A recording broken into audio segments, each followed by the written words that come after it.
right. At the end there, Amabhungane mentioned this is the group of investigative journalists that joined this case. We're now joined by Ms. Cherese Thakur, Advocacy Coordinator for Amabhungane. Ms. Thakur, thank you for being with us.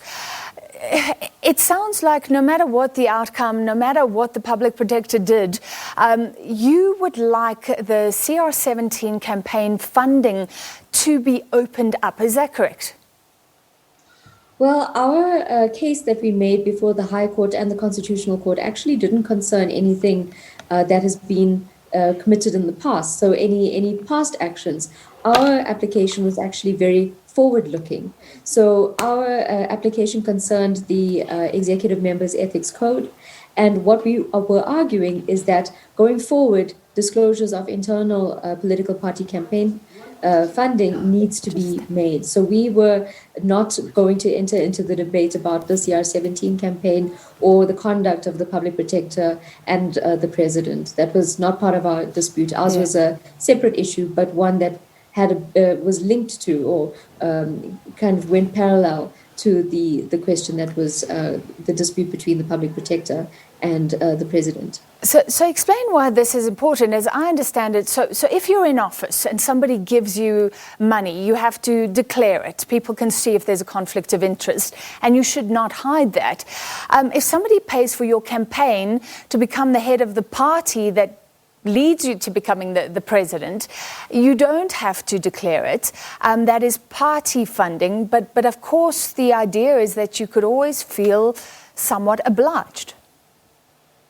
Absolutely, and we know the link between money and politics and the undue influence that can arise is well known and well documented. So the antidote is not necessarily to say that it's not possible for people to make private donations, whether to political parties or to these types of internal party campaigns, because we know that these campaigns need to be run. But what the solution to kind of ameliorate some of these concerns is to have transparency. So when you have transparency, you have these disclosures. People know that this person was paid 500,000 rand to conduct their campaign, and they eventually ended up as a cabinet minister. And then you can judge their decision making afterwards and see, did they actually favor that particular company or individual, where, for instance, there's a decision that results in a tender, for instance. So that's the links that you can draw as a member of the public when you have the information at hand. But if you don't have that information where you're exercising your political rights, such as going into the ballot box, you are actually blind to this type of information. And that's what we say is the issue, the constitutional issue with the executive members' ethics code. This information could be useful politically. If Cyril Ramaphosa was forced to open his books, for example, whoever his donors are, if they're business, if they're white, his detractors could use all of that information against him. So you're not saying let's go back retrospectively, because seemingly that would be unfair, because Nkosazana Dlamini Zuma's donations will not be opened. All the political parties, let's remember, for years have been able to keep those donations secret until recently.